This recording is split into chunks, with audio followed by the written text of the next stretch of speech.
Mettre le micro, voilà, merci beaucoup. Bon après-midi à tous et merci d'être patients. On a pris un peu de retard, mais vous allez voir que nous allons pouvoir se rattraper. Nous irons en principe jusqu'à 16 heures autour de cette conférence qu'on souhaiterait très interactive et proactive. Donc on vous sollicitera pour éventuellement poser des questions ou intervenir. Et avant cela, je voudrais présenter les honorables panélistes qui sont tous les trois donc, de profils différents et de carrières différentes et qui vont certainement vous aider à visiter ou à revisiter le paysage sectoriel de la Tunisie d'aujourd'hui et certainement de demain. Donc, Sislim, je vous laisse tester le micro, vous allez vous présenter en 1 minute. Apparemment, il marche. Slim Feriani, je suis PDG de la société Advanced Emerging Capital. C'est une société de gestion et d'investissement en fait, dans les pays émergents, basée à Londres. Ça fait une dizaine d'années que je suis avec cette boîte et ça fait plus qu'une quinzaine d'années que je suis à Londres. Avant ça, j'étais prof de finance aux États-Unis, mais j'ai bougé au monde réel il y a presque 20 ans dans les finances et l'investissement. Donc, je suis là, je pense, à cause de ma casquette d'investisseur étranger, parce qu'on investit dans une cinquantaine de pays, principalement émergents et frontières. Et la Tunisie fait partie de ce groupe de pays où, en fait, le monde est tellement grand, il y a 200 pays, et c'est les 180 qui nous intéressent. On ne s'intéresse pas aux 20 qui sont assez mûrs, l'Europe, etc. Donc, voilà. Merci beaucoup. Sinidal. Merci Simon. Bonjour à toutes et à tous. Nidal Warfelli, j'ai entendu tout à l'heure lors de la présentation que je suis porte-parole. Mais avant que je sois porte-parole, je suis ministre d'abord. Porte-parole, c'est une casquette un peu difficile. Donc je suis ministre auprès de chef de gouvernement en charge de la coordination et le suivi des affaires économiques actuellement. Et effectivement, le porte-parole du gouvernement tunisien. Et juste avant, j'étais toujours dans l'équipe gouvernementale en charge des questions de l'énergie, secrétaire d'État en charge de l'énergie et des mines au sein du ministère de l'Industrie. Et auparavant, je suis ravi de rencontrer mes anciens étudiants, puisque je suis au niveau du commissariat à l'énergie atomique et aux énergies alternatives. Et je suis aussi dans le domaine de l'enseignement supérieur et de la recherche, plus particulièrement dans le domaine des énergies. Voilà. Bien, merci beaucoup. Si Heshmi. Alors, mon nom c'est Heshmi Alaya, je suis ancien professeur d'université et actuellement à la retraite, mais j'ai fondé un think tank en Tunisie qui s'adresse uniquement aux dirigeants d'entreprises et qui leur fournit les éléments d'analyse pour la compréhension du monde des affaires en Tunisie. Et à titre accessoire, en tant qu'intermittent, je suis conseiller d'un certain nombre d'organismes, aussi bien tunisiens qu'internationaux. Merci beaucoup. Donc, vous voyez, donc, a priori, nous aurons un regard croisé sur le paysage sectoriel de la Tunisie.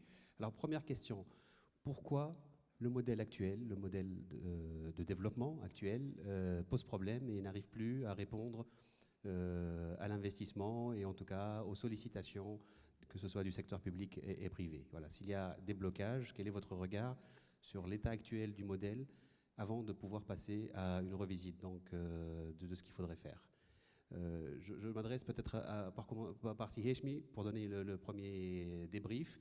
Ensuite, on fera une rotation. Bien, merci. Donc, la question est pourquoi le modèle de développement tunisien est actuellement bloqué. À vrai dire, le mot « actuellement » n'est pas approprié. Notre modèle de développement est bloqué depuis maintenant très longtemps. Je dirais même depuis au moins 2 décennies. Il est bloqué pour la raison, à mon avis, suivante. Qu'était-ce ce fameux modèle de développement tunisien? L'économie tunisienne, comme vous le savez, est une économie fondée essentiellement sur l'agriculture et l'industrie agroalimentaire. Et dès les premières années de l'indépendance, on a développé un deuxième créneau dans les secteurs de services, qui est le secteur touristique. Ce sont les 2 véritables piliers de l'économie tunisienne. Avec les années 70, le développement de ces 2 secteurs est devenu en décalage avec la montée des jeunes, des jeunes de mieux en mieux formés, de plus en plus nombreux, qui, bien entendu, sollicitaient, demandaient des emplois. Alors, dès cette époque-là, l'orientation qui a été prise a consisté à ouvrir l'économie tunisienne à ce que l'on appelle l'industrie de sous-traitance. En fait, il s'agissait pour l'essentiel de faire appel à des investisseurs étrangers pour venir s'installer en Tunisie, pour y implanter un aspect du process de production. Dans la chaîne de valeur, vous savez, il y a une partie transformation que les investisseurs étrangers ont investi en raison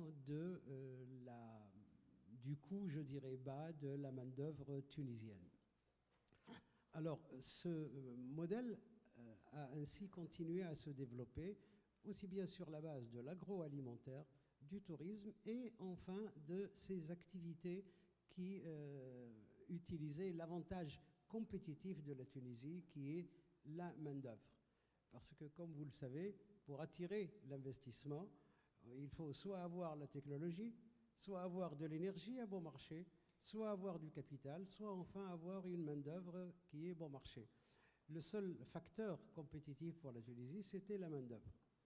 Alors, le problème est que lorsque l'on a ouvert notre économie et que l'on a développé ces fameuses industries de sous-traitance, ces industries de sous-traitance, au départ, faisaient appel à de la main-d'œuvre banale, peu spécialisée, qui n'avait aucune compétence et que l'on pouvait former très rapidement.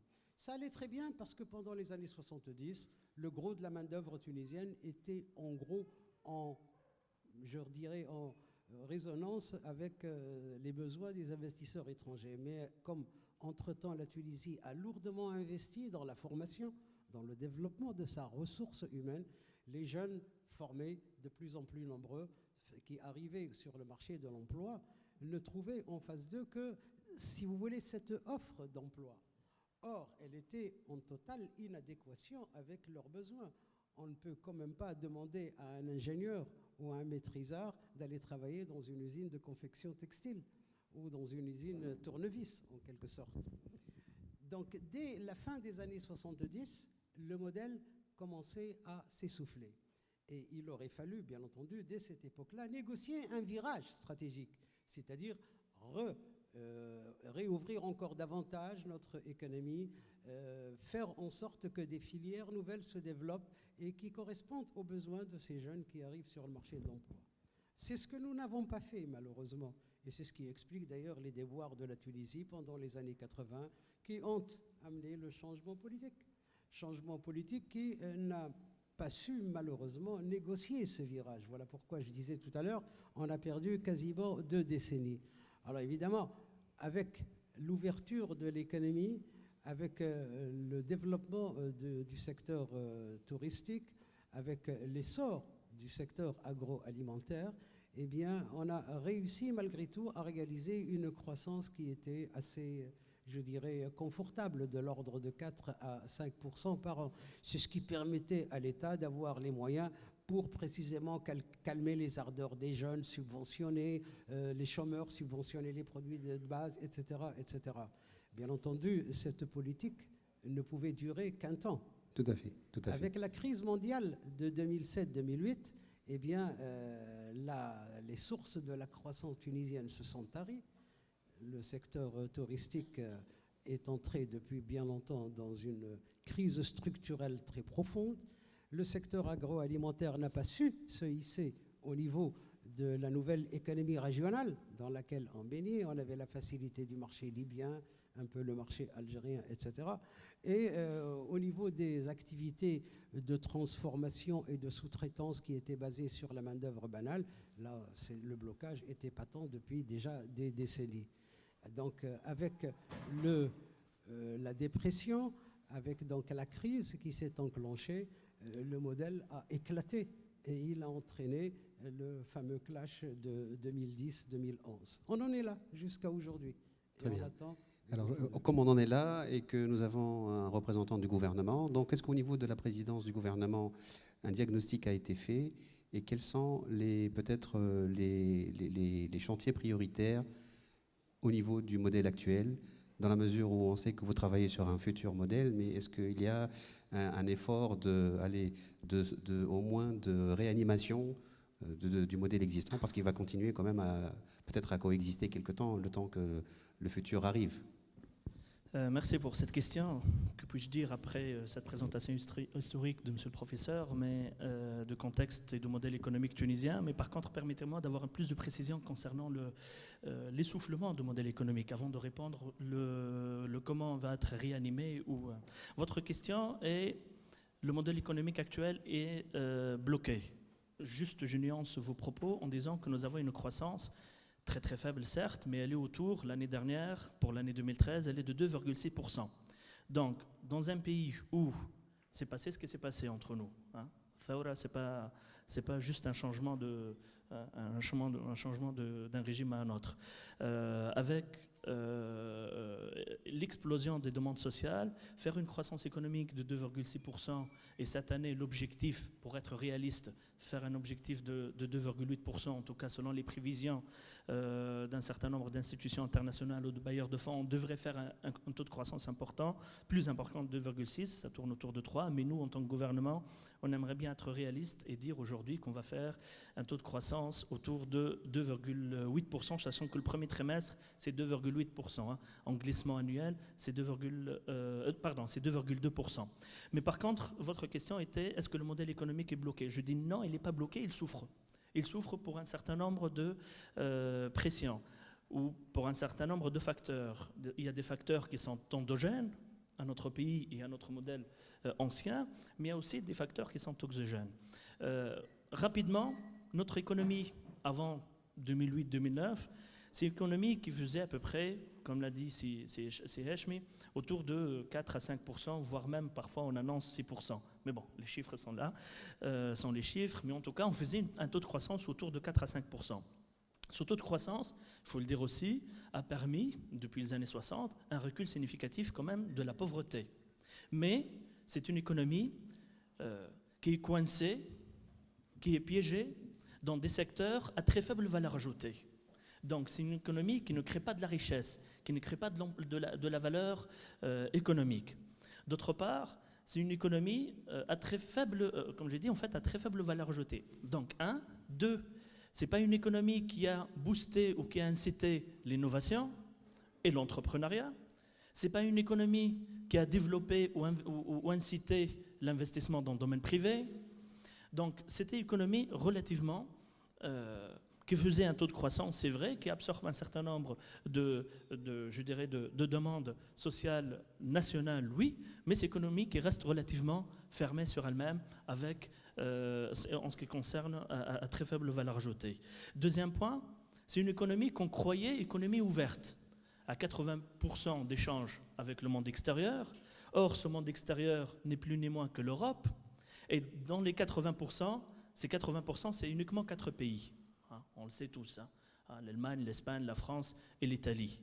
Et dans les 80%, et au plus de 80% si on fait une actualisation, on a 50% de nos échanges extérieurs se fait avec un seul pays, qui est la France.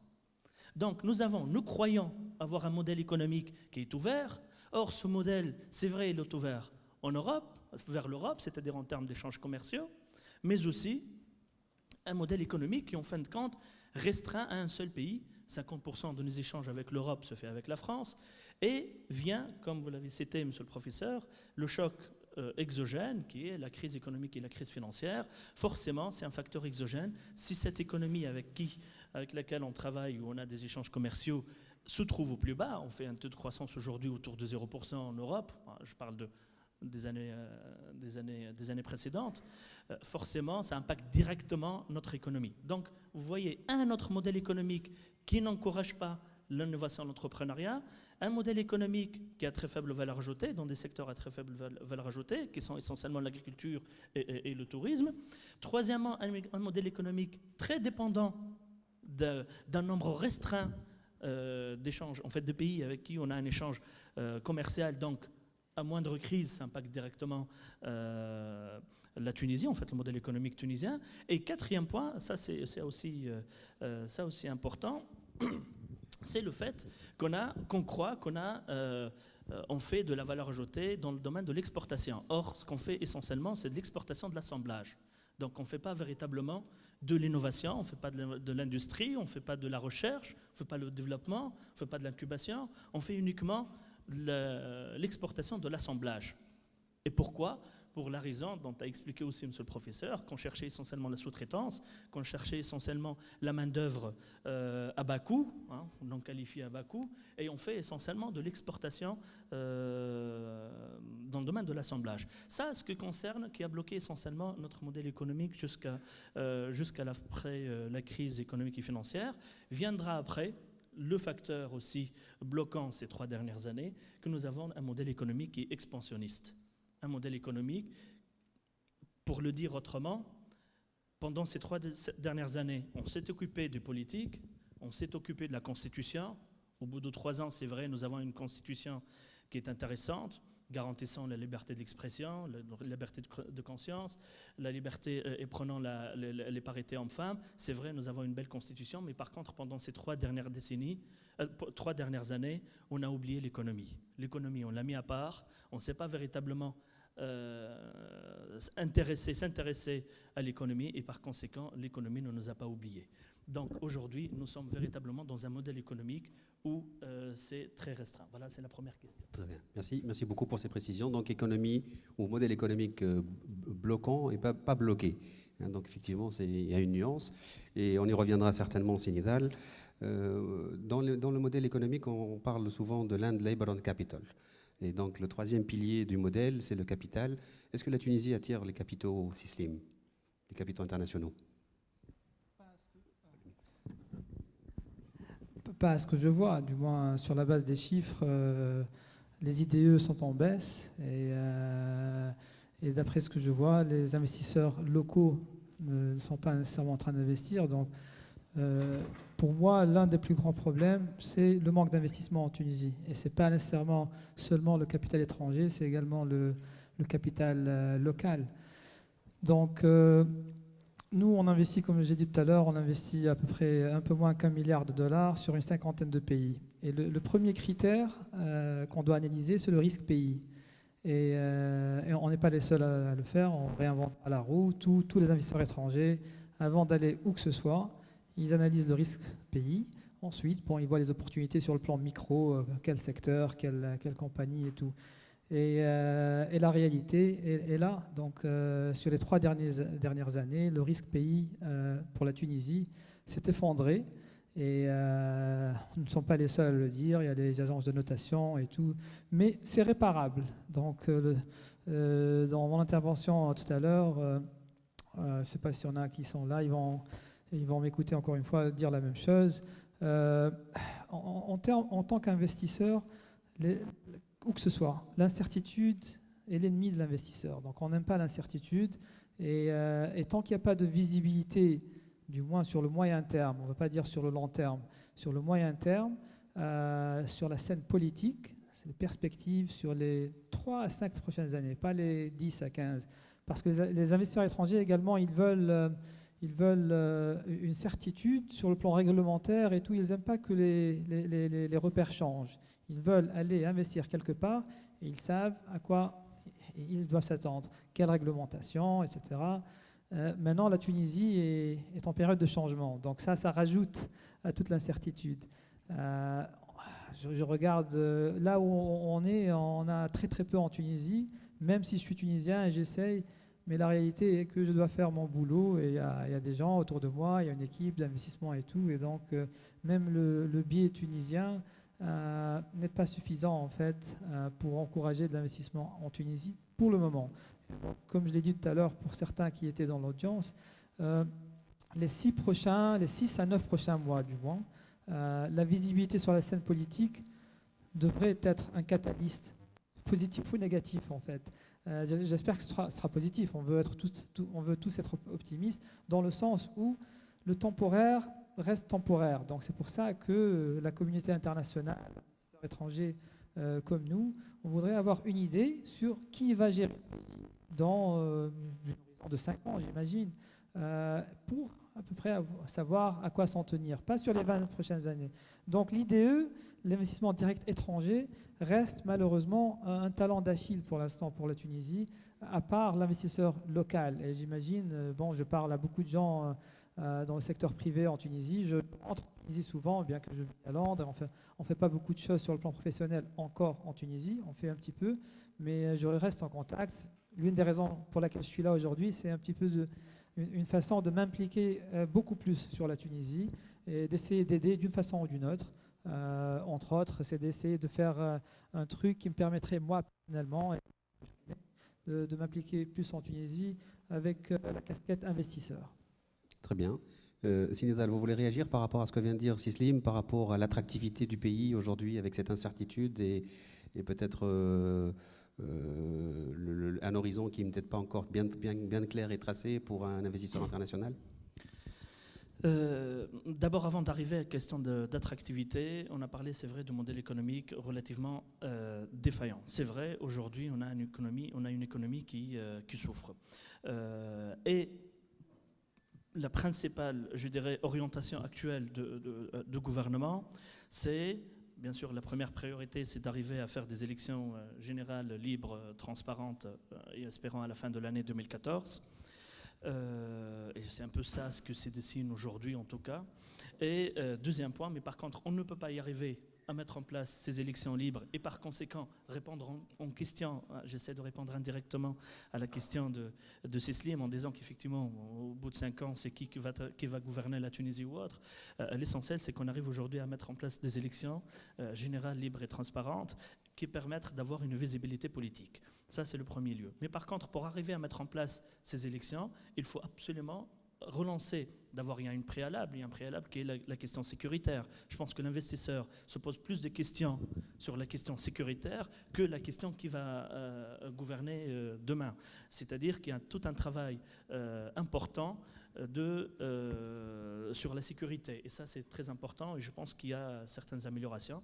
Mais il faut savoir, il y a des chocs endogènes aussi, encore une fois. Et il y a la question sécuritaire ou lutte contre le terrorisme. C'est une question transfrontalière ou, je dirais, c'est une question régionale, voire internationale de lutte contre le terrorisme. Et le deuxième volet, c'est de relancer l'économie. Pour relancer l'économie, créer un cadre attractif au niveau de l'investisseur. Qu'est-ce qu'il cherche, en fait, en gros, l'investisseur? Celui qui va investir en Tunisie, il cherche d'abord de la logistique. Il cherche d'abord de la sécurité, on a dit, de la logistique, des projets de gagnant-gagnant aussi, parce que lui, il va venir pour investir, ce n'est pas uniquement pour avoir une taux d'employabilité importante, mais aussi pour qu'il gagne de l'argent, hein, c'est tout à fait normal. Il cherche aussi des infrastructures adéquates. Hein. Je vous donne un exemple très simple. Celui qui va investir aujourd'hui dans des régions dans le sud, ou plutôt dans le sud-ouest, ou le centre-est, ou le centre-ouest. Comment voulez-vous qu'un investisseur vienne, et je parle bien sûr devant un investisseur, c'est pour cette raison que je vais les convaincre de venir. Comment voulez-vous qu'un investisseur vienne investir en Tunisie alors qu'il n'y a pas minimum de confort? Il n'y a même pas minimum de confort. Il n'y a même pas, je vais être un peu plus basique et plus terre-à-terre, voulez-vous qu'il investisse je ne sais, je donne des exemples, la Gafsa, Sidi Bouzid, Al-Gasserine, Metlaoui, Al-Kef, peu importe, il n'y a même pas un minimum de confort, il n'y a même pas de bons hôtels d'accueil, il n'y a même pas des cafés, des brasseries, il ne sait même pas comment il faut faire lorsqu'il va ramener sa famille. Donc il y a véritablement des questions qui sont structurelles, logistiques, de base, qui ne sont pas aujourd'hui, je dirais, fournies. Comment voulez-vous que l'investisseur, avant d'arriver à la question sécuritaire et avant d'arriver à la question d'infrastructures lourdes, il faut avoir un minimum d'attractivité. Bien sûr, sur cette question, nous nous sommes un peu penchés. Sur le fait d'abord, d'orienter plutôt et de rendre le moteur de la croissance économique en Tunisie, c'est l'investissement privé, chose qui a été délaissée ces dernières décennies. Mais comment rendre ces investissements l'investissement? Concrètement, moi je vous parle, permettez-moi d'expliquer directement ce qu'on va faire. C'est des choses concrètes. On ne parle pas de discours politiques ou de ce qu'il va faire dans 20 ans ou 10 ans. Aujourd'hui, on a un code d'incitation aux investissements qui trouve un peu ses limites. Il y a un nouveau code d'investissement qui a été déposé l'année dernière à l'Assemblée constituante pour son adoption. Bon, ce nouveau code d'investissement, ne fait pas l'unanimité au sein du monde privé, du monde de patronat, du monde syndical et d'autres acteurs en Tunisie, voire des acteurs nationaux et internationaux. Donc ce gouvernement a retiré ce code d'investissement et actuellement procède à son amendement. Mais son amendement demandera un peu plus de temps, donc il faut créer aujourd'hui des incitations, et c'est ce qu'on est en train de faire, il va être intégré dans le cadre de la loi de finances complémentaire de 2014, des incitations aux investissements privés pour qu'ils viennent investir. D'accord ? Ça, c'est le premier cas. Deuxièmement, puisqu'on parle aujourd'hui sur les secteurs, l'approche sectorielle, il y a un projet très important dont on n'entend pas beaucoup aujourd'hui parler. C'est un projet qui est traité au niveau interministériel avec 4 ou 5 ministères. C'est comment reviser, en fait, avoir les secteurs ou une approche sectorielle, les projets d'approche sectorielle importante en Tunisie. Donc tout ça s'articule autour de la chaîne de valeur mondiale. Donc il y a un projet qui a 3 objectifs. C'est comment identifier d'abord la longueur de la chaîne de valeur mondiale, comment positionner la Tunisie en termes de secteur, bien sûr, dans le cadre de cette chaîne de valeur mondiale, soit en amont, soit en aval, soit à l'intégration de cette chaîne, d'accord ? Comment identifier les secteurs ? Nous, on a identifié à peu près une douzaine de secteurs aujourd'hui que seraient porteurs dans l'économie tunisienne. Et comment créer un cadre attractif pour les investisseurs pour venir investir et créer la chaîne de valeur à travers la colocalisation ou le co-développement. On n'a plus besoin de cet investissement à sous-traitance comme a été décrit aujourd'hui. C'est-à-dire, il y a les compétences. La Tunisie, en tant que pays, vous le savez très bien, géostratégiquement bien positionné, bien interconnecté avec les pays voisins, qui représente un marché très limité en termes de capacité, mais par contre présente un marché très important qui est l'Afrique et l'accès à l'Afrique derrière. Ça, c'est de très haute valeur ajoutée. S'ajoute bien sûr aux compétences tunisiennes, aux questions de sécurité et aussi aux questions de stabilité politique. Voilà, c'est tout un ensemble de cadres qu'il faut créer aujourd'hui pour l'attractivité. Un dernier point, si vous le permettez, c'est très important. Encore une fois, un investisseur, lorsqu'il arrive à Tunisie, il ne sait pas où aller. Il y a l'API, il y a l'AFI, il y a l'APIA, il y a le ministère de la coopération, il y a plusieurs interlocuteurs. Donc l'idée, c'est comment prendre ou optimiser autour d'un seul interlocuteur. On l'appelle après guichet unique ou pas guichet unique, donc le columnisme les contraintes. Mais en tout cas, l'investisseur, lorsqu'il arrive avec son projet, lorsqu'il arrive avec son financement, et il sait où aller, il y a un seul interlocuteur, mais ça ne suffit pas. Il faut absolument une réforme, ce qu'on appelle la guillotine réglementaire et administrative. Mais vous n'imaginez pas aujourd'hui un investisseur tunisien ou autre, pour investir, quelle est la lourdeur de la tâche administrative et bureaucratique et ainsi réglementaire. Donc, on est parti sur une approche de réforme administrative, réforme du cadre réglementaire. Vous avez la commission, par exemple, supérieure de marché a été refaite donc, récemment par un nouveau décret. Vous avez des approches administratives qui ont été illimitées. Plus de 1700 actions administratives ont été supprimées. Et l'objectif, c'est d'arriver avec ce projet à la fin septembre, j'espère, 2014, et de le présenter aux investisseurs. Très bien, excellent. Donc vous voyez beaucoup d'informations, comme quoi le paysage actuel est en, on va dire, transformation. Je rappelle, et je vous laisse réagir, Sili Heshmi. Donc Sinidal a parlé du code d'investissement qui a été retiré, c'est intéressant, donc on fonctionne sans, et donc c'est une manière d'aller au-delà de l'approche sectorielle et les compartiments à aider et pas à aider, donc peut-être on aura à revenir dessus. Il a parlé aussi de l'intégration dans les chaînes de valeur mondiale, et je pense que c'est peut-être là le point intéressant. Quel est le niveau d'intégration de la Tunisie dans les chaînes de valeur mondiale, au moins celles dans lesquelles on est censé être positionné, et comment vous voyez l'avenir de la Tunisie par rapport à ces chaînes de valeur-là? Je voulais réagir sur les interventions à propos de... Éventuellement, vous pouvez revenir dessus aussi. Oui, juste quelques remarques pour réagir sur la question de l'investissement étranger. Je répondrai par la suite à votre question. Je voudrais simplement attirer votre attention sur le fait suivant. On parle beaucoup d'investissement étranger et d'IDE en Tunisie. Il faut être réaliste.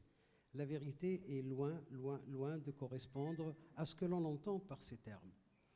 Au cours des 2-3 dernières décennies, la Tunisie a attiré en moyenne par an à peu près 250 à 300 millions de dollars d'IDE. Mais, il y a un grand mais, plus de 80% de ce chiffre va au secteur de l'énergie, c'est-à-dire qu'il s'agit de sociétés pétrolières et gazières qui viennent faire de l'explo et qui viennent faire de l'exploitation. En d'autres termes, ce qui reste pour l'industrie, pour l'agriculture, pour le développement, c'est quelque chose vraiment, c'est un epsilon négligeable. Je voudrais rajouter autre chose. J'ai eu la chance dans ma vie professionnelle d'avoir été responsable d'un organisme qui s'occupe justement de la promotion de l'investissement.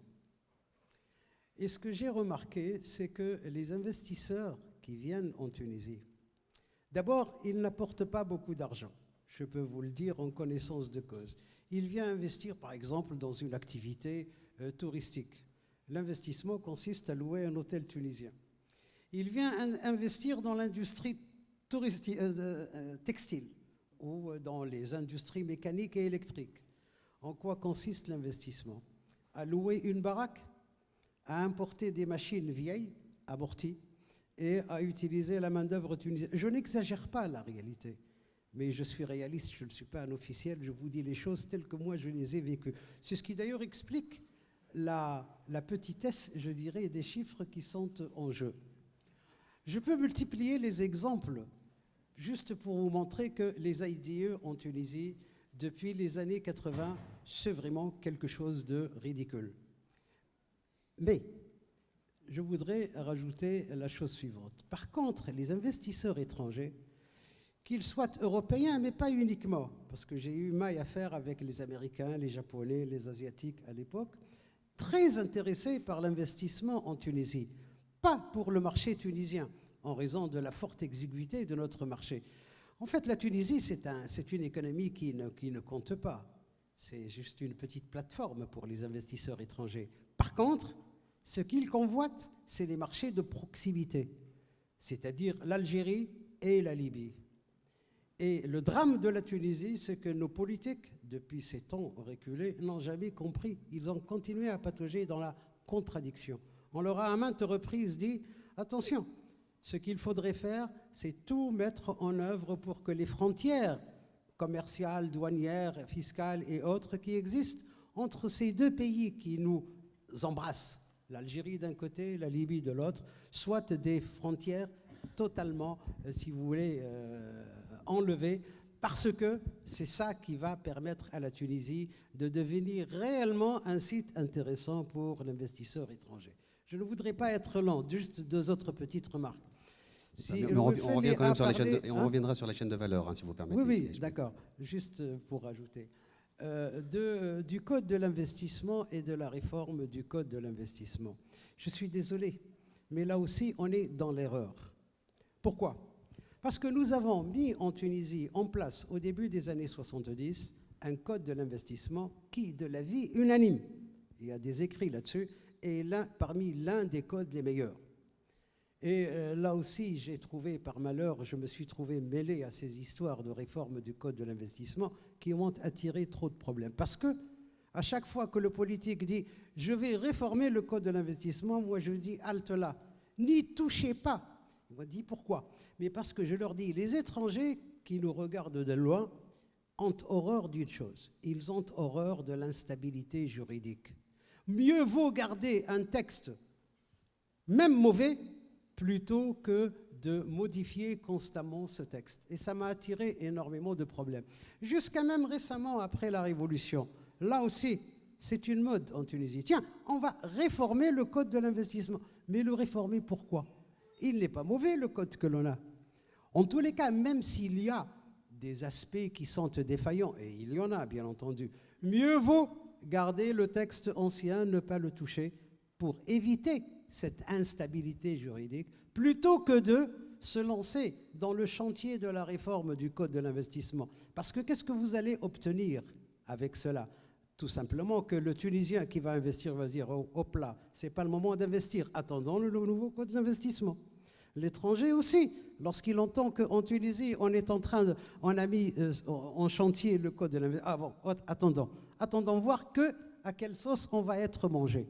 En bref, mieux vaut éviter l'instabilité juridique. Dernière remarque maintenant.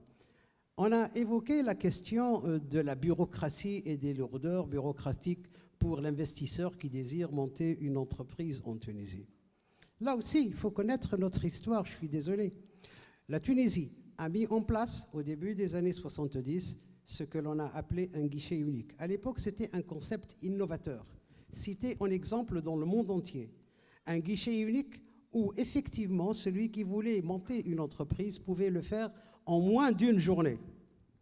Il avait un interlocuteur unique, il n'avait pas besoin d'aller faire le tour des administrations, il n'avait pas besoin d'autorisation, un interlocuteur unique qui le fournissait. Et j'en parle en connaissance de cause, puisque j'étais le concepteur et celui qui a mis en œuvre ce guichet unique et qui donc l'a managé, en quelque sorte, pendant un certain temps. Depuis, qu'est-ce qui s'est passé? Très peu de temps après, tout le monde a voulu avoir une parcelle de ce pouvoir. Donc tout le monde a voulu avoir son guichet unique. Et on a multiplié les guichets uniques. On avait l'API, eh ben on a rajouté une APIA. On avait l'APIA, on a rajouté une API pour l'étranger, la CEPIA. Et puis les ministères et les ministres étaient jaloux du PDG de l'API. C'est un homme encore plus puissant que le ministre.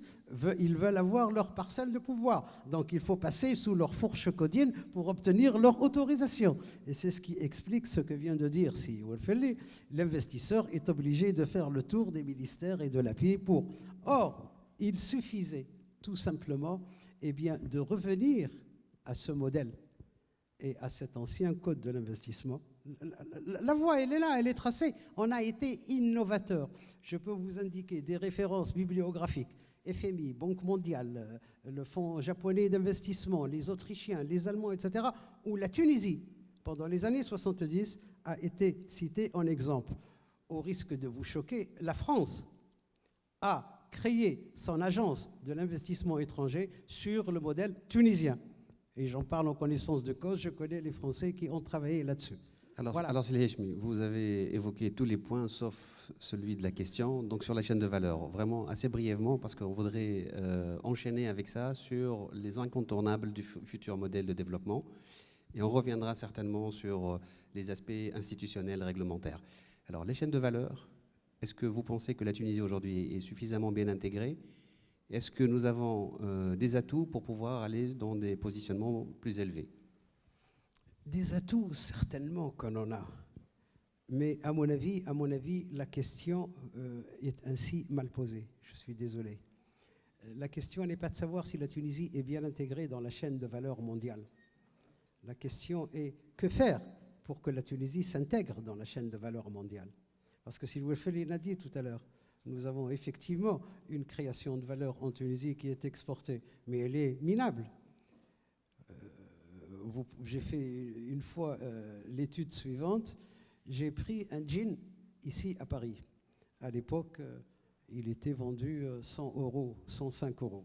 C'est le fameux Levi's 501 ou 505, j'ai oublié.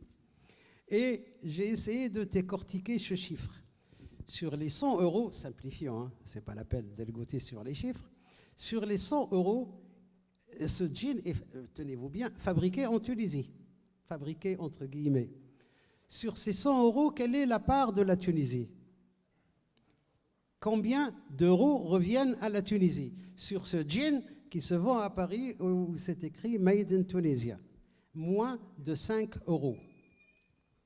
En d'autres termes, la valeur créée de 100 euros, elle va pour les designers, les concepteurs, les marketeurs, les financeurs, les distributeurs, les transporteurs, et la Tunisie qui a l'usine et qui fabrique le denim, qui a l'usine qui confectionne ce denim, qui l'emballe et qui l'expédie après, eh bien, elle glane sur les 100 euros moins de 5 euros.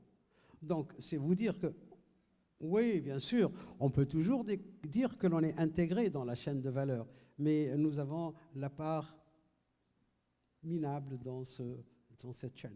Merci, donc vous avez quand même réussi à répondre à ma question, même s'il était mal posé, mais je voudrais quand même revenir sur le positionnement de la Tunisie dans les chaînes de valeur. Où est-ce qu'on a des atouts, ou peut-être on a intérêt à développer une stratégie au niveau de l'État, parce que bien sûr, il y a le secteur privé qui doit faire son travail, mais à un moment donné, l'esprit du code d'investissement, c'est de sécuriser les flux financiers, les flux de ce qu'on devrait appeler d'ailleurs le capital investment direct étranger, parce qu'on n'attire pas que de l'investisseur partenaire stratégique et technologique, mais on peut attirer aussi des institutionnels comme les private equity. Donc un peu une réflexion autour de la trajectoire que pourrait avoir aujourd'hui le modèle économique de développement basé sur des stratégies alternatives, comme celle que je viens de citer, le capital investissement direct étranger, le positionnement sur des chaînes de valeur mondiales qui peuvent être primaires, secondaires ou tertiaires, parce que quand on dit primaire, l'huile d'olive peut être une chaîne de valeur dans laquelle on peut développer de la technologie, de la biotechnologie, pour la santé, application santé, application énergie, application chimie.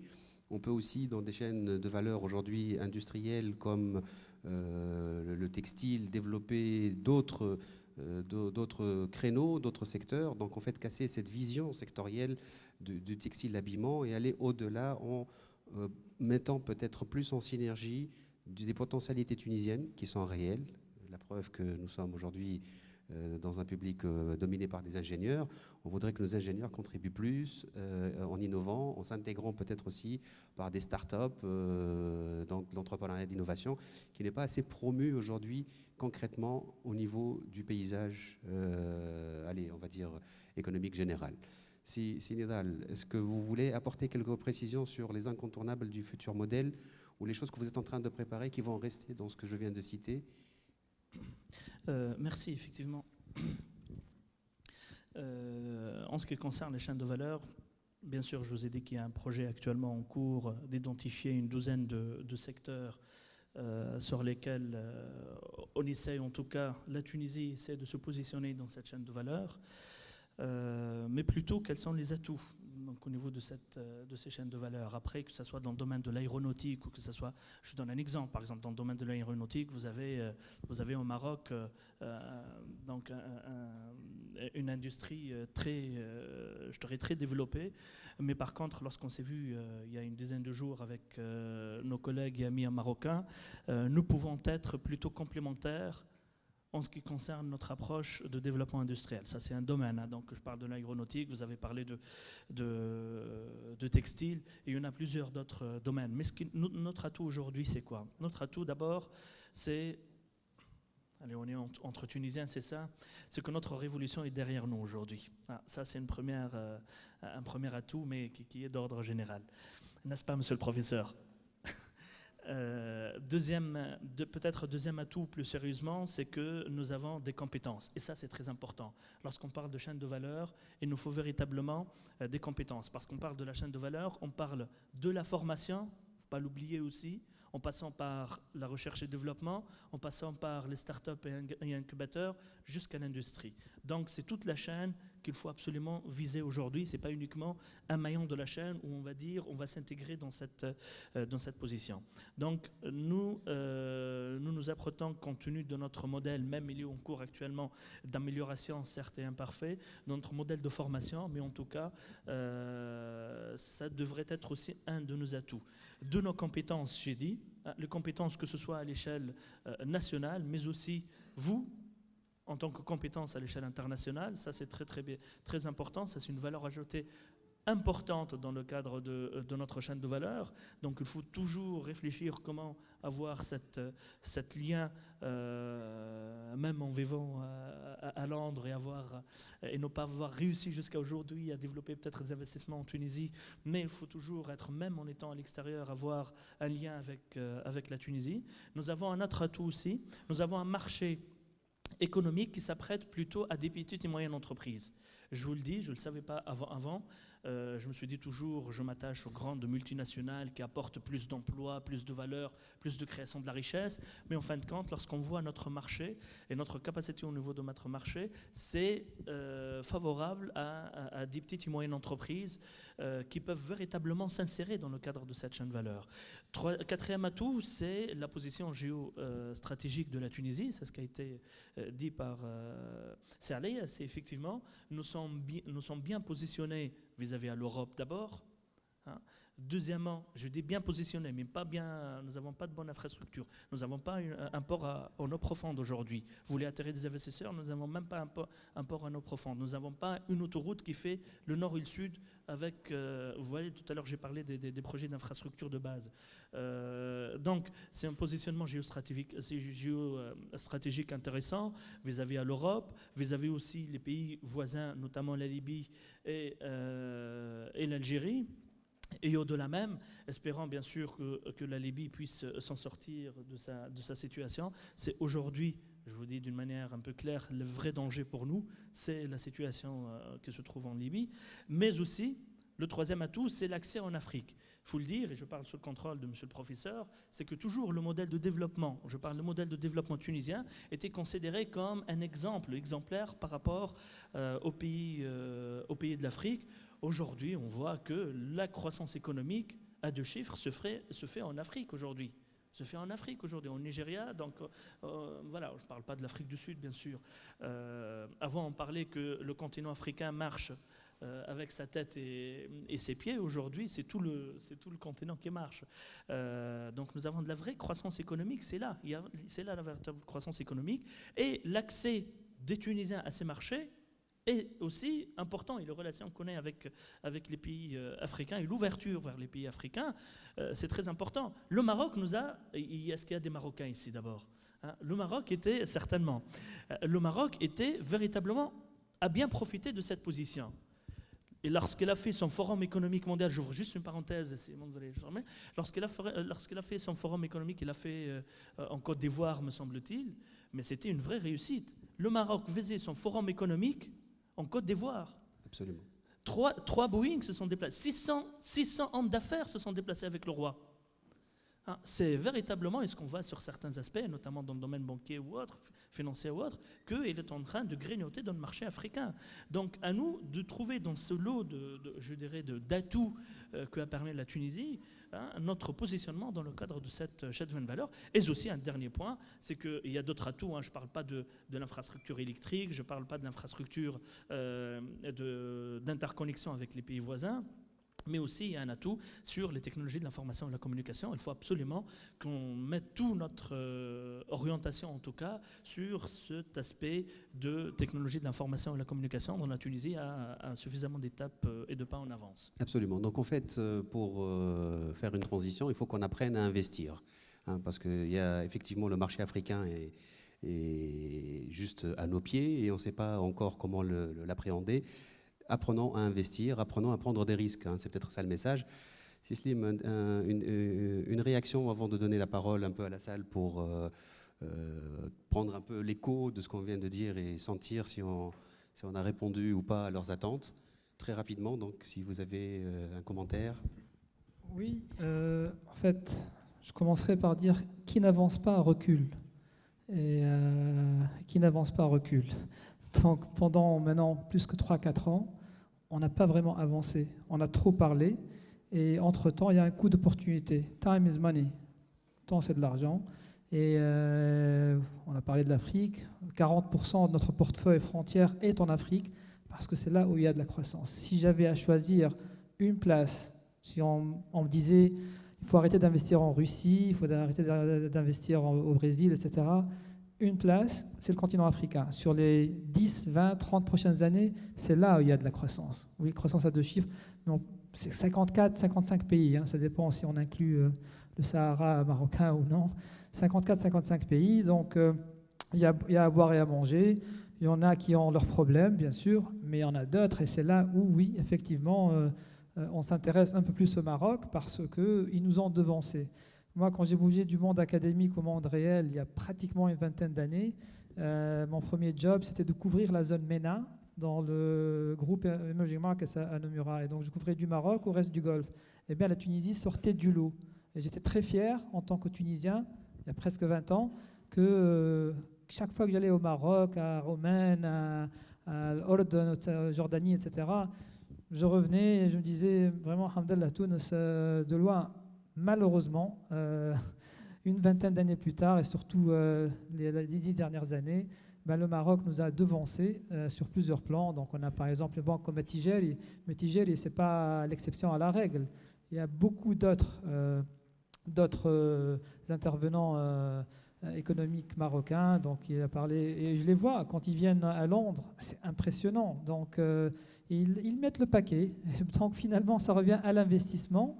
Mais Et à la prise de l'investissement- risque. Et à Pardon, et à la prise de risque, mais l'investissement doit être accompagné par de l'action. Il faut oser, parce que ce qui frustre certainement, c'est que là, on a une opportunité historique pour bouger, pour prendre la Tunisie à une autre dimension. Parce que l'investissement veut de la croissance et veut de la rentabilité en dollars. Donc là aussi, là, je touche un petit peu sur la dépréciation et l'évaluation graduelle du dinar. Je ne sais pas, dans un monde idéal, le dinar serait flottant. En fait, déjà, quand on casse ce tabou-là et que les investisseurs étrangers sachent à quoi s'en tenir. Parce que là, c'est un autre risque, le risque foreign exchange risk. Donc là, on ne sait pas. Le dinar, dans 3, 4, 5, 6 ans, où est-ce qu'il va? Si on le laissait flotter avec les conditions actuelles, ben, il y aura une dévalorisation de 50%. On a vu la livre égyptienne quand ils ont fait ça. Donc, il y a tellement à faire, mais il faut oser. Mais c'est pour ça qu'avec une équipe temporaire qui n'a pas la crédibilité derrière des 11 millions et demi de support, c'est très très difficile. Donc il y a beaucoup à faire en termes d'infrastructure et tout. Maintenant, en termes d'exemple de secteurs, tous les secteurs offrent des opportunités. Si je mentionne un pays comme la Thaïlande, ils ont un taux de chômage d'environ 0%. Environ 0%. Entre autres, parce qu'ils ont une éthique de travail et tout. Et pourtant, dans les nouvelles, CNN ou autres, on voit qu'ils ont des problèmes, là, hein, les militaires et tout. Mais derrière ça, il y a une économie qui marche. Les investissements directs étrangers, japonais, vietnamiens, etc. Donc, ils viennent, ils utilisent la Thaïlande, le plus grand producteur de crevettes et fruits de mer congelés. Un exemple, c'est une compagnie thaïlandaise, mais il y en a beaucoup d'autres. La corruption est un grand chantier, pareil. Donc, quand on veut investir en Tunisie, que ce soit interne ou externe, ben, il y a le problème de corruption. Par exemple, la Géorgie, ils étaient au bas du classement en termes de corruption mondiale il y a quelques années. Et un jour, ils ont changé les 10 000 environ policiers, environ 10 000, avec des 10 000 maîtrisards. Tout à coup, ils ont une force de police totalement différente. Je ne dis pas que c'est là où il y a le problème en Tunisie, mais soit douane ou autre marché parallèle. Donc, je ne sais pas, c'est tellement un grand chantier. Le problème, c'est que si on continue à parler, à papoter, on planifie, on ne peut pas avancer. Donc, très bien. Moi, j'aime bien cet esprit pragmatique, mais en fait, vous voyez, donc l'ampleur du chantier, c'est une approche systémique. En fait, il faut agir sur tous les facteurs en même temps, sur tous les secteurs en même temps, et sur tous les étages opérationnels, stratégiques, institutionnels. Donc, c'est vraiment un énorme travail et on aura besoin certainement de compétences tunisiennes. Donc, moi, c'est un message que je lance avant de donner le micro. Revenez au pays, même pour un service civil, rentrer dans le gouvernement, rentrer dans les entreprises publiques. C'est une manière de faire un peu, aujourd'hui, contribuer un peu à l'édifice, à la reconstruction du pays. On a besoin réellement de compétences et de gens qui peuvent venir pour un idéal. Et c'est cet idéal en commun qu'on essaie de créer ensemble avec ce genre d'événements. Alors, est-ce qu'il y a des volontaires? Enfin, la première question, s'il y a un micro, donc je donne un micro. Question. Merci. Donc on va prendre 3-4 questions et on essaiera d'y répondre dans la limite donc du temps que je vous ai donné. Si on finit, donc soyez bref, présentez-vous, soyez très bref, comme ça on pourra faire 2 tours. Oui, Bessem Ben Yahya. Je m'adresse à M. Arlaïa. Vous avez parlé tout à l'heure d'un virage qui a été mal négocié aux années 80. Et donc, on se retrouve après les années 80 dans une situation difficile. Je pense qu'aujourd'hui, on est face à un nouveau virage. C'est un virage des technologies d'information et de l'informatique. En tant que résident en France ici, je vois que la Tunisie est très en retard, notamment par rapport à l'administration. Et ça, je peux poser cette question à M. Ourfeli. Mais j'espère qu'on ne va pas rater ce virage-là. Qu'est-ce qu'on peut faire pour ne pas le rater? Aujourd'hui, aussi bien au niveau du gouvernement, mais au niveau de la population. Les femmes ont un potentiel au niveau des jeunes qui est très fort, notamment les jeunes, ils sont presque tous connectés sur Facebook. Comment on peut faire pour essayer d'orienter ce potentiel-là vers des choses qui sont plus, on va dire, utiles à l'économie? Et notamment, ça peut commencer par les administrations en essayant d'avoir des démarches beaucoup plus informatisées, par exemple. Merci. Une autre question? Oui, bonjour, Badri Badreddine. Juste Juste une petite question. J'ai assisté précédemment à une présentation aussi sur l'éthique, qui a l'air d'être un domaine sur lequel on voudrait se développer. Il y avait une question à laquelle je n'ai pas eu de réponse. C'était, on voudrait devenir un centre d'excellence. Quel est le centre d'excellence sur lequel la Tunisie voudrait se positionner? Et en particulier, quel est le budget qu'on voudrait allouer à l'innovation? Il faut prendre des risques, ça va être sur l'innovation certainement. On ne va pas pouvoir traiter tous les domaines. Est-ce qu'on a une idée de ce vers quoi on s'oriente? Merci.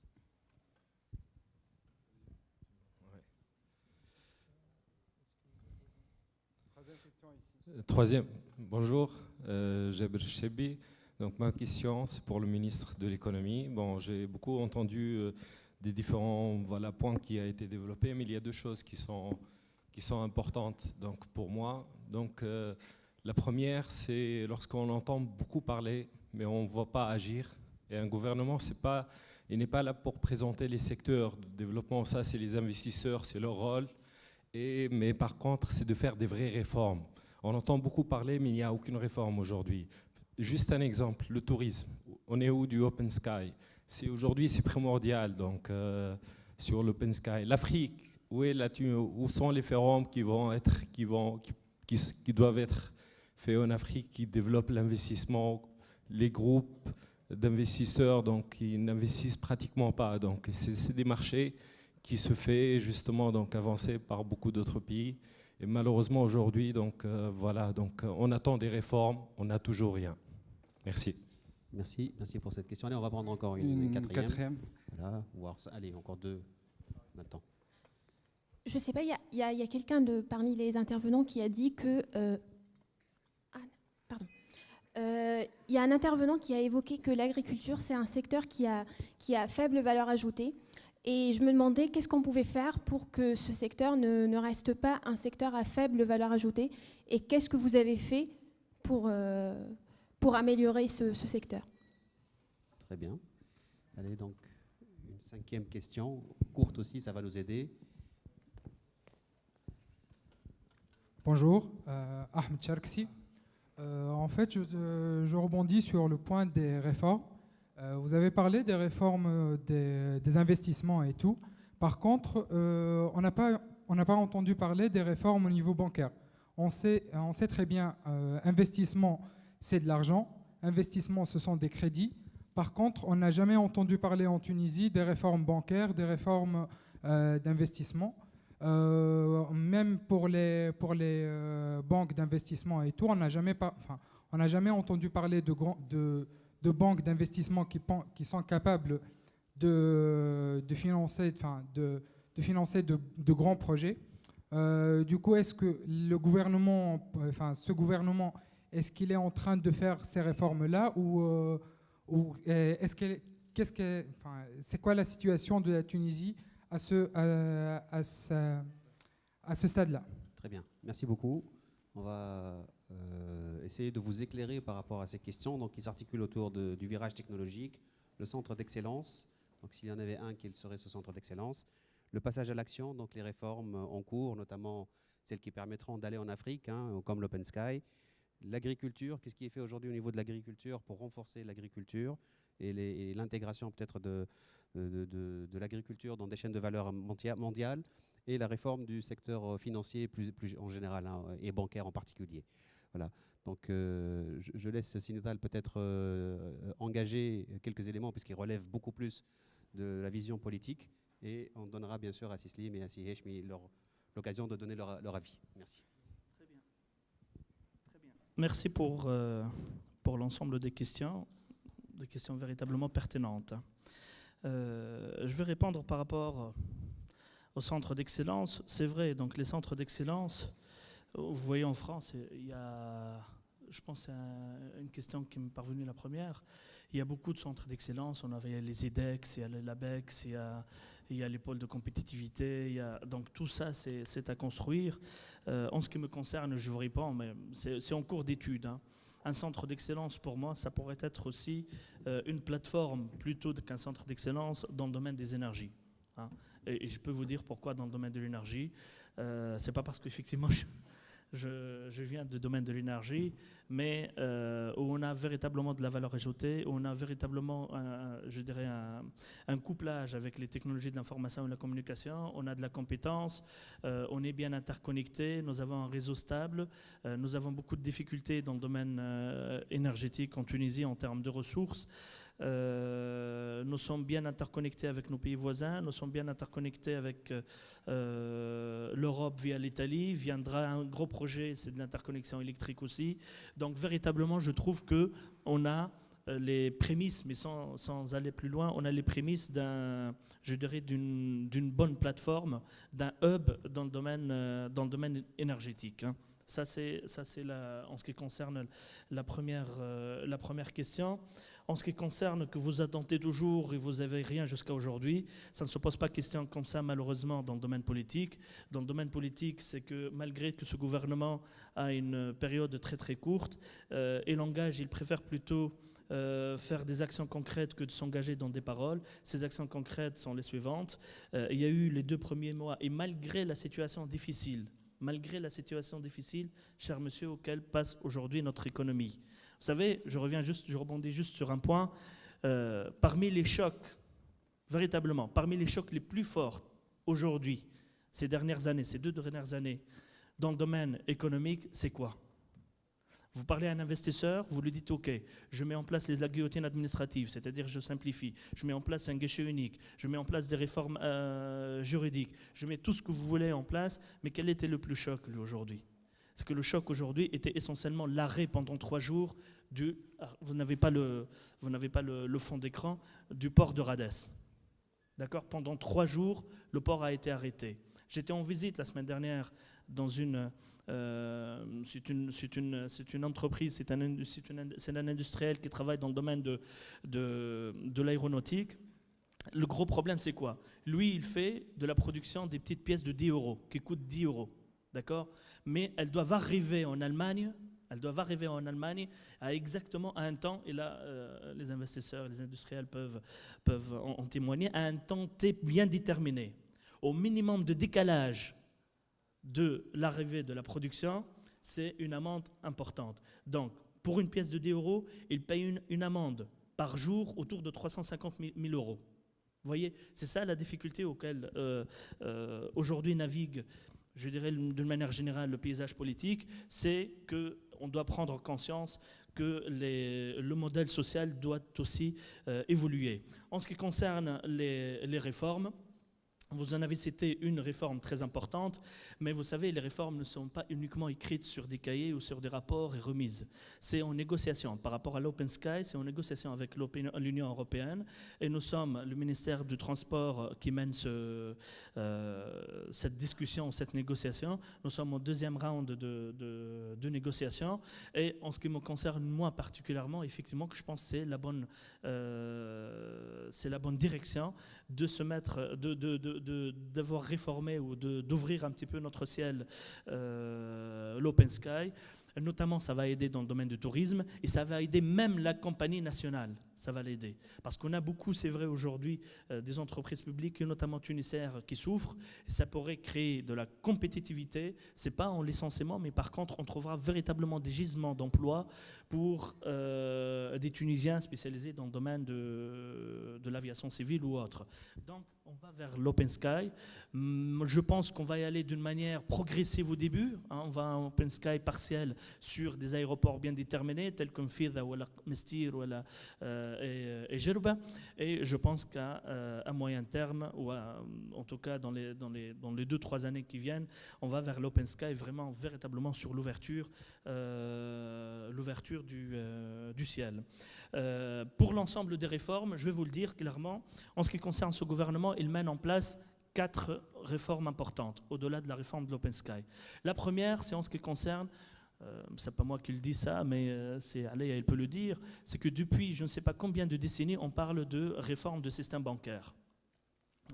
Récemment, je pense il y a 1 mois ou 2, le ministère des Finances ainsi que la Banque centrale de Tunisie ont engagé, je pense lors de la dernière rencontre lors de la présence du chef de gouvernement à la conférence de la TUJ, et l'on a parlé d'une façon rapide, c'est qu'il y a en tout cas engagement une présentation de cette réforme bancaire qui s'articule autour de 4 points, mais ce n'est pas le moment aujourd'hui d'en parler, d'autant plus que je pense que Jaloul Ayed ce matin était dans un atelier sur la réforme du secteur bancaire. Donc la réforme est engagée. Maintenant, les résultats escomptés ou les objectifs de cette réforme sont clairs, mais en tout cas, la réforme est engagée aujourd'hui et on n'attend pas.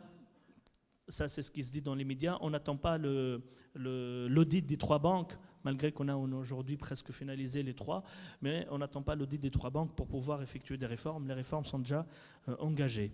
Deuxième réforme importante qui est menée aujourd'hui, dont on ne parle pas beaucoup, mais par contre, ça va se sentir au niveau concrètement, c'est la réforme liée à la compensation énergétique. Vous savez, l'un des problèmes aujourd'hui du budget de l'État ou des finances publiques, c'est la subvention dans le domaine de l'énergie. Donc c'est une réforme qui a été engagée, d'autant plus que c'est des engagements vis-à-vis à nos bailleurs internationaux. Donc on va dans le cadre de réforme de la compensation, et cette réforme de la compensation, c'est tout simplement basé sur le principe d'orienter cette subvention vers les plus nécessiteux. Vous savez, aujourd'hui, la compensation, ça sert à quoi essentiellement? Ça sert à celui qui consomme plus, d'en avoir plus de subventions. C'est un peu le principe de la subvention jusqu'à aujourd'hui. Par contre, il faut couper avec ce principe. Et ce qui s'est fait récemment, notamment, je ne sais pas si vous avez entendu, mais il y a eu levée totale de la subvention sur les ciments en Tunisie. Et ça, ce n'est pas facile donc jusqu'à aujourd'hui. Et comment ça se sent sur le terrain? Je vous donne juste un exemple. L'année dernière, un shkart semaine coûtait en période de pointe, c'est-à-dire à partir du mois d'avril. C'est très important. Le ciment, à peu près, totalise 80% de subventions énergétiques. C'est que de l'énergie. Il brûle n'importe quoi pour sortir du calcaire, en gros, pour sortir du ciment. Donc, il utilisait la source énergétique la plus subventionnée, qui est le gaz naturel, et l'électricité derrière, subventionner le gaz à 65% et 50% dans l'électricité pour produire du ciment. Et en plus, le ciment, on le trouve dans les pays voisins, dans certains pays qui sont dans des situations énergétiques plus confortables que nous, et 2, le citoyen lambda, malgré que le ciment il est vendu en principe à 5 dinars 800, il se trouve à 11, 12, 13 dinars, voire même 14 dinars donc sur le marché. Donc cette année, lorsqu'on a supprimé totalement la subvention, il y a eu, c'est vrai, un travail un peu important avec l'industrie du ciment particulièrement, mais cette réforme s'engage aussi pour toute l'industrie des matériaux de construction, de verrerie et de céramique, tous les gros consommateurs. On a ouvert, d'une part, on a levé de la subvention, et d'autre part, on a ouvert le marché, libéralisé le marché en interne et a donné la priorité, c'est-à-dire au marché local. On se trouve avec aujourd'hui dont je vous parle, un ciment autour de 6 à 7 dinars à peu près. Donc ça fait véritablement une avancée intéressante. Et on va continuer dans le domaine de l'électricité, dans le domaine du gaz, mais dans le domaine aussi industriel. Et cela va fasciner notre politique industrielle d'avenir, cette réforme de la compensation. Une troisième réforme importante, c'est la réforme des entreprises publiques. Il y a un travail qui est mené aujourd'hui, presque finalisé au niveau du ministère du Transport, sur la réforme des entreprises publiques. Vous savez, les entreprises publiques souffrent aujourd'hui, souffrent essentiellement parce que c'est une marge salariale. Bon, ces 3 dernières années, nous avons une masse salariale très importante qui est tirée vers le bas, avec une productivité qui reste très très faible. On ne produit pas. Et avec une masse salariale très importante, donc se trouve dans des situations très difficiles. Et ce gouvernement a décidé de ne subventionner et de n'aider aucune entreprise publique. Et ça, c'est une décision quand même relativement courageuse à mon sens, dans le sens où le soutien et l'aide des entreprises publiques se fera avec des engagements côté entreprise publique et des contrats en fait de performance avec ces entreprises publiques. Et il y a tout un travail qui a été engagé. Et puis en dernier lieu, donc en termes de l'ensemble de ces points, vous savez que effectivement on voulait bien faire des réformes. On pousse véritablement vers des réformes, mais nous avons un contexte sociopolitique assez particulier aujourd'hui. C'est pour cette raison que nous avons engagé le dialogue économique national, où, pour la première fois quand même, il y a les syndicats les patronats, les acteurs économiques, ainsi que les représentants de la société civile et le gouvernement qui discutent autour de 2 étapes. La première étape, ce qui concerne les actions concrètes aujourd'hui à mener dans le cadre des lois de finances complémentaires ou lois de finances de 2015 pour la relance économique, et une deuxième étape de continuer pour façonner avec les réformes structurelles dans le domaine économique pour avoir effectivement l'objectif, c'est de relancer la croissance économique. Voilà en gros. Et il faut dire que tout le monde joue le jeu aujourd'hui. C'est vrai, il y a des tiraillements, c'est tout à fait normal. Nous sommes en phase électorale, voire même un peu plus. Mais en tout cas, tout le monde se trouve autour d'une table pour en discuter aujourd'hui. Excellent, merci beaucoup. Donc je pense que vous avez eu pratiquement 90% des réponses. Culture, c'est vrai, c'est moi qui est intervenu sur l'agriculture. Vous savez, cette année, Inch'Allah, cet été, on aura presque la saison, mais il y a des spécialistes ici, je pense, la saison vraiment record pour la Tunisie, hein, véritablement, et notamment en matière céréalière, nous atteignons en principe vers les 18 millions de tonnes quand même, donc c'est très important. Je vous donne juste un exemple, le nerf. 22 millions de tonnes, voilà. Donc 22 millions de tonnes, c'est ce qui a été estimé. Mais vous savez, les incendies récemment a diminué à peu près, absolument. Donc on est entre 18 et 19 millions de tonnes. Nous avons des incendies, nous avons des intempéries récemment au mois de début juin qui étaient un peu catastrophiques. On a, par exemple, juste je donne un exemple, pour le gouvernorat de Cilienne, 8000 hectares qui sont partis. 8000 hectares qui sont partis. Bref, nous avons, l'année dernière, on était autour de 8-9 millions de tonnes. Cette année, nous avons des records. Mais par contre, pourquoi nous avons une agriculture qui est à faible valeur ajoutée? Parce que nous avons 90% de notre agriculture qui est une agriculture artisanale familiale. C'est ça. Et donc, pour redresser cela, il faut absolument aller vers les chaînes de valeur, vers l'automatisme dans le domaine de l'agriculture, vers vraiment de l'industrialisation de l'agriculture. 80%, voire 85% de notre agriculture est aujourd'hui artisanale familiale. Très bien, donc merci beaucoup. Ce que je vais faire, c'est que je vais donner...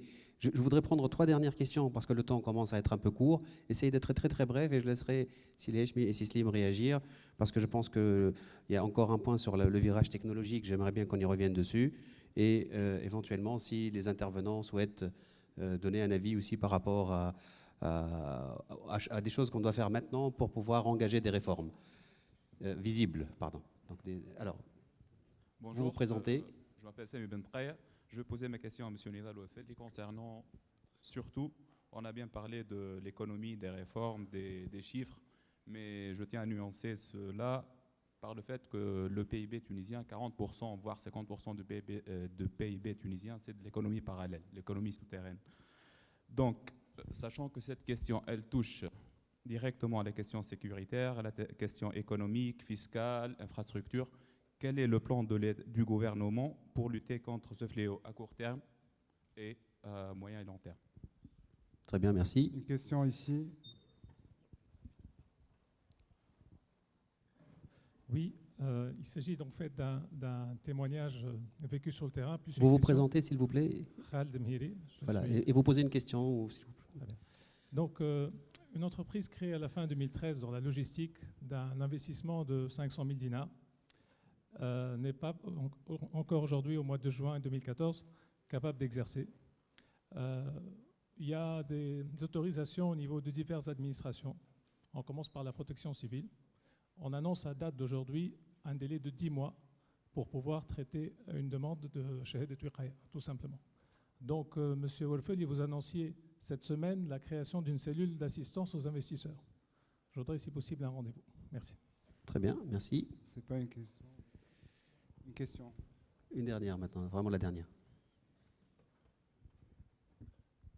Bonjour, Tarek Bassida. Ma question, c'est à M. Alay, qui avait dit tout à l'heure que 80% des investissements directs étrangers, c'était pour le secteur d'énergie.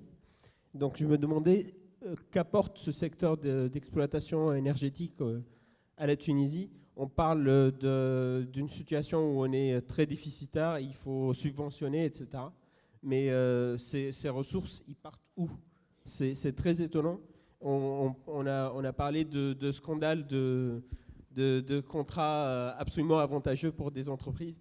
En fait, je ne comprends pas. Je voudrais poser la question, qu'est-ce qu'on fait de ces ressources énergétiques? Merci. Excellent, merci beaucoup. Donc ce qu'on va faire, c'est que je vais laisser Silheshmi commencer, Sislim rebondir, et le mot de la fin à Sénédal, parce que je pense qu'il aura à reboucler avec la politique énergétique qui a l'air de préoccuper beaucoup nos ingénieurs à TUG1. Silheshmi, vous avez une question qui vous est adressée à vous, mais je pense que vous pouvez aussi rebondir sur d'autres questions par rapport à l'agriculture, par exemple, si vous voulez. Hein. Oui, mais pour la bonne règle, il y avait aussi une question sur les nouvelles technologies.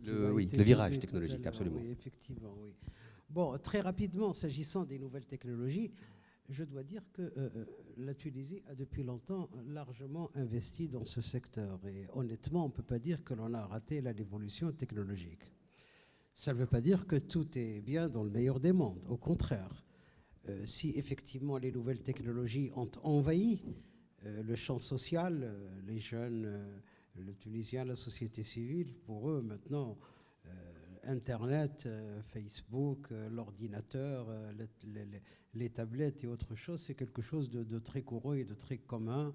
Et même les tout jeunes maintenant apprennent cela dès leur plus jeune âge. Par contre, notre grand problème, c'est que cet investissement des nouvelles technologies s'est fait à une époque où, d'un côté, on voulait encourager les nouvelles technologies, mais de l'autre côté, on voulait les contrôler et les maîtriser, ce qui est contradictoire. Le résultat est que on a énormément investi, par exemple, dans les administrations pour développer ce que l'on appelle le e-administration, mais dans la mesure où il y avait un système de contrôle très lourd, dans la mesure où il y avait énormément d'aspects jugés sensibles, tout ce qui a été fait dans ce secteur-là est resté parcellaire, et donc ne répondant pas véritablement aux besoins des utilisateurs. Par exemple, si vous voulez aujourd'hui payer, votre taxe ou votre impôt via Internet, théoriquement c'est possible, ça existe, toute la procédure existe. En pratique, c'est un chemin de croix et pratiquement impraticable. Pourquoi ? Parce qu'il y a énormément de blocages qui tiennent justement aux survivances de cet ancien système. La même chose au niveau du secteur des entreprises, qui à mon avis est le secteur le plus important. Les entreprises tunisiennes n'ont guère investi, elles n'y ont guère cru d'ailleurs. Elles n'ont pas du tout investi dans les nouvelles technologies. Sachez qu'à l'heure actuelle, selon les statistiques officielles de la Tunisie, on a quelque chose comme 5 000, 6 000 sites web sur un tissu industriel qui compte, c'est pas la peine d'aller, disons, au moins 100 000 entreprises ayant quand même une taille assez conséquente pour justifier la mise en place d'un site web. 4 000, 5 000, 6 000 sites web, c'est rien du tout. Si vous regardez les paiements via Internet, pas les paiements électroniques, si vous regardez quels sont les sites de commerce électronique, tout cela existe, mais le développement est insuffisant. Par contre, à ce niveau-là, moi je voudrais réagir en vous posant à vous une question. Et cette question est la suivante. Vous permettez, Monsieur le Président, je profite du fait que j'ai en face de moi des jeunes brillants pour leur soumettre le problème suivant. Je dirige depuis maintenant à peu près 8 ans un jury de très grande envergure avec des personnalités archi-connues qui n'a rien de politique, qui n'a rien de public. C'est une opération qui est entièrement sponsorisée par le secteur privé. C'est un concours qui s'adresse aux jeunes et qui, en gros, leur dire, écoutez, faites preuve d'inventivité, faites preuve d'imagination, soumettez-nous votre projet. Nous allons l'examiner et les bons projets, nous allons les primer et nous allons accorder une prime qui quand même est conséquente pour la Tunisie, 10 000 dinars. Et ce, dans tous les domaines, que ce soit dans les arts, la culture, les sciences, technologie, management, business, entrepreneuriat, etc., etc. N'importe quel domaine. Dites-nous ce que vous avez. Et en plus, ceux qui sont nominés dans ce challenge ont derrière eux une banque qui est prête pour financer leur projet, des hommes d'affaires, dont certains d'ailleurs sont installés ici en France et ont développé leurs affaires en France, qui sont prêts à les parrainer, à les épauler, à les accompagner jusqu'à ce qu'ils terminent leur projet. Bon, je vous dis cela très rapidement. Quel est le bilan 8 années plus tard? Eh bien, le nombre de jeunes, parce que le concours s'adresse uniquement aux jeunes, l'âge maximum 35 ans. Le nombre de jeunes qui participent à ce concours est très faible. Bon an, mal an, on a quelque chose comme 400 à 500 jeunes qui s'inscrivent, aussi bien de Tunisie que de France ou du Canada ou d'autres pays.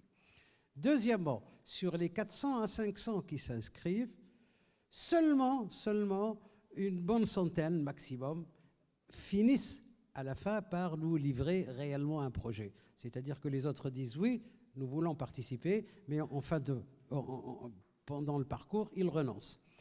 100 maximum, 100 jeunes Tunisiens qui participent à ce challenge, qui, je le répète, n'a rien de public, n'a rien de politique. Le jury, c'est des personnalités archi connues. Il y a un site web d'ailleurs qui est dédié. Ce sont des gens connus pour leur science, pour leur intégrité et pour leur objectivité. Seulement le critère de la compétence et de l'excellence qui prime. Alors ma question est, qu'est-ce qui se passe? Où est la jeunesse tunisienne qui réellement veut entreprendre, veut créer, qui n'arrête pas de gueuler à longueur de journée, on veut de l'aide, on veut des encouragements, on veut. Où est-ce qu'elle est? Alors il y a un espace pour les startups justement que je vous invite à visiter tout à l'heure. On ira certainement ensemble parce que ce point m'intéresse aussi. Il y a une compétition aussi au niveau de la TUJ qui s'appelle Adventure et il y aura une distribution de prix tout à l'heure. Donc ce sera une occasion de voir peut-être une autre catégorie de risk-takers ou d'entrepreneurs. Sislim, quelle est votre réaction par rapport aux dernières questions, notamment les IDE? Est-ce que l'énergie, c'est un domaine dans lequel vous investissez? Est-ce que vous pensez que ça peut être un bon vecteur d'attractivité pour le capital risqueur ou les private equity? Moi, je suis toujours de l'avis qu'il faut diversifier. Il ne faut jamais mettre tous nos œufs dans le même panier. Donc, je suis de l'avis qu'il faut tout essayer. Même l'approche private equity, quand tu as un portefeuille de 10 projets, ce n'est pas les 10 qui vont cartonner. Et c'est pour ça que je suis toujours contre focaliser sur un seul truc. Je suis également de l'avis qu'il ne faut pas réinventer la roue. Donc, il faut voir les success stories qui sont passés à Singapour, Dubaï, les îles Maurice, etc. Et voir en fait ce qui a marché et essayer d'encourager ça en Tunisie. Donc, pour moi, tout secteur confondu, secteur de la santé, secteur de l'agriculture, agriculture à haute valeur ajoutée, l'éducation, tout ça. Et il y a un autre exemple, par exemple le low-cost housing. J'ai vu ça au Mexique, au Maroc, une compagnie comme Doha au Maroc, ils ont fait exactement ce qui s'est passé au Mexique. Ils n'ont pas réinventé la roue. Donc il faut voir ce qui se passe ailleurs. Et en fait, on peut le répliquer en Tunisie dans le secteur privé. Donc quand on parle du secteur public ou gouvernement, moi je suis de l'avis qu'il ne faut pas limiter les encouragements. Je suis de l'avis que le secteur de l'énergie renouvelable et tout, on a un avantage comparatif énorme, vu le soleil, entre autres, qu'on a. Par exemple, je sais qu'il y a des entreprises qui essaient de développer l'énergie solaire au sud de la Tunisie. Donc voilà, en général, je reste optimiste, mais il faut également être réaliste. Et je suis de l'avis qu'il faut avancer. Et il ne faut pas attendre à essayer de tout faire. Et donc, quand j'entends un exemple de Khaled Miri là, qui dit qu'il essaie de faire un truc dans la logistique, c'est le grand problème de pays comme l'Afrique du Sud et du Brésil. C'est pour ça qu'ils n'arrivent pas à bouger à des taux de croissance de 6, 7 et 8%. Ils restent à des niveaux de 2%. Donc pareil, en Tunisie, le secteur de la logistique, l'infrastructure, c'est des trucs qu'il faut encourager énormément. Et là, c'est là où le gouvernement arrive. On peut faire du PPP, mais bon, le gouvernement doit aider. Maintenant, je ne dis pas que ce gouvernement, parce que ce gouvernement, non plus, il n'a pas une baguette magique pour faire des choses sur une horizon de 10 ans, parce que c'est caretaker government also. Donc voilà. Très bien, merci. Donc en fait, voilà, on arrive peut-être là à la conclusion. L'ingénierie de ce reformatage ou de cette restructuration sectorielle, en quelques mots, si on veut être bref. Oui, je vais essayer d'être bref, mais par contre, permettez-moi, monsieur le modérateur, c'est qu'il y a des questions très importantes qui ont été posées, notamment sur l'économie parallèle ou l'économie, donc effectivement l'économie parallèle, et puis sur l'énergie. Je voudrais d'abord vous remercier et vous annoncer effectivement qu'il y a une conférence qui devrait avoir lieu en automne 2014. C'est une conférence co-présidée par la Tunisie et la France. L'objectif, c'est de donner les grands projets structurants de la Tunisie et de l'ouvrir au financement. Donc, nous œuvrons aujourd'hui. Il y a eu même une demande en collaboration avec la TUJ France bien sûr, d'avoir, je dirais, les bonnes compétences pour aider ce gouvernement, pour aider notre gouvernement à présenter. C'est une approche, véritablement une approche projet. C'est pas une approche de réforme, c'est pas une approche de modèle économique. Non, bien au contraire, c'est l'idée de mettre sur la table, lors de la conférence, lors de cette initiative, je dirais une dizaine de projets, une quinzaine au plus de projets, mais de projets structurants pour l'économie tunisienne dans le domaine de logistique, dans le domaine de technologie de l'information et de la communication, dans le domaine d'infrastructure, véritablement pour les présenter aux bailleurs de fonds, sachant que, et ça c'est, j'en témoigne et je voudrais vous transmettre ce message, qu'il y a un angle, il y a une fenêtre qui est relativement ouverte aujourd'hui. Je parle avec vous, malgré... Tout à l'heure, on m'a interpellé sur le côté officiel et que parfois, là même en étant officiel, on parle d'une manière claire et directe. C'est qu'il y a une fenêtre qui aujourd'hui, pour la Tunisie, est ouverte. En termes de relations internationales, en termes de coopération, en termes de confiance des bailleurs de fonds et des institutions internationales pour, vous voyez le FMI, vous voyez la Banque mondiale, l'Union européenne et j'en cite d'autres, qui sont aujourd'hui prêts à investir en Tunisie. Donc il y a cette fenêtre qui est encore relativement ouverte. Mais, pour être pragmatique avec vous et concret, cette fenêtre est en train aujourd'hui de se fermer. C'est ce qui s'est passé en 2011. Juste après donc, les événements, cette fenêtre était grande ouverte. Mais après, bien sûr, si on est, voilà, ça se ferme assez rapidement. Aujourd'hui, il y a une fenêtre relativement ouverte en termes d'investissement, en termes de financement, et on souhaiterait profiter de cette ouverture pour pousser au maximum et apporter une certaine réforme. Je reviens juste sur un point, et d'où on a besoin de vous, d'où on a besoin véritablement des compétences qui sont en Tunisie, mais aussi qui sont à l'international. Par rapport à votre question concernant l'économie parallèle, effectivement, l'économie parallèle est un vrai problème en Tunisie. D'autant plus que l'économie parallèle a été liée, et maintenant on le sait très bien, que c'est lié aussi aux questions liées au terrorisme. Donc on a un lien direct entre cette économie parallèle et donc le terrorisme en Tunisie. Je pousse encore, on a fait une visite au niveau des frontières avec la Libye, croyant au début que c'est l'économie parallèle qui part à travers les DMAX, les 404 bâchés ou autres venant des sites isolés. Bien au contraire, cette économie parallèle transite par les voies officielles qui sont les portes et les frontières tunisiennes. Donc, parfois le scanner marche, parfois le scanner ne marche pas. Je vous laisse un peu en déduire après. Donc, véritablement, un vrai problème aujourd'hui, l'économie parallèle. L'économie parallèle qui est en train vraiment de grignoter sur la compétitivité et la productivité de nos entreprises publiques, voire même les privées. Et c'est un véritable problème. Je rajoute un point, c'est que lorsqu'on dit en Tunisie qu'il y a des difficultés financières, certes l'État au niveau de la trésorerie a des difficultés, mais si on voit l'argent qui se trouve c'est très important donc, comme somme. Par conséquent, dans la loi de finances complémentaire qu'on est en train de valider aujourd'hui, il y a, je dirais, un premier pas.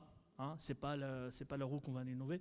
Il y a un premier pas qui est comment aujourd'hui intégrer une partie de cette économie parallèle dans notre économie, notamment à travers de l'application ferme de la loi. Il y a certains domaines où c'est quasiment interdit et on va appliquer la loi, mais vous savez, ça demande des efforts de sécurité importants. Notre appareil sécuritaire est tellement tiraillé au niveau des frontières, tiraillé au niveau de la protection civile, tiraillé au niveau de lutte contre ce terrorisme, mais en tout cas, il faut absolument appliquer la loi ferme d'une manière claire, ça c'est important, mais aussi inciter il y a une application de la loi, par exemple, on va la prendre, c'est une action que je vous livre la primauté, c'est qu'on va aller même appliquer la confiscation pour le muharbin et ceux qui font un peu beaucoup de l'économie parallèle. Ils sont identifiés aujourd'hui.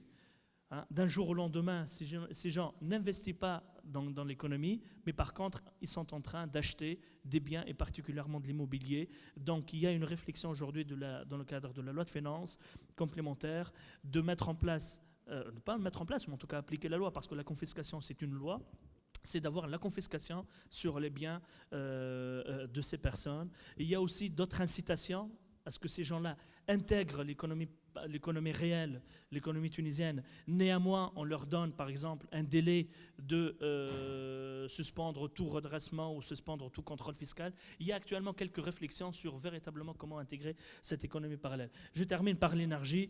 Écoutez, je pense que je suis en face véritablement des ingénieurs et des compétences tunisiennes. Il ne faut pas croire, et je suis direct avec vous, à tout ce qu'on dit dans les journaux et dans les médias.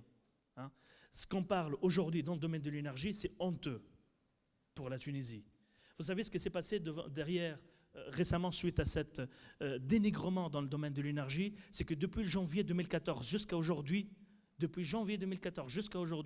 aucune entreprise n'a manifesté son intérêt de venir en Tunisie investir dans le domaine de l'énergie. Et deuxièmement, tous les investisseurs qui sont aujourd'hui dans le domaine de forage et dans le domaine de l'exploitation veulent sortir. Les grandes entreprises, je cite Bridgegaz, je cite Eni, je cite Enel, tous ce petit monde-là sont en train aujourd'hui de réfléchir. On a aussi un exemple ici.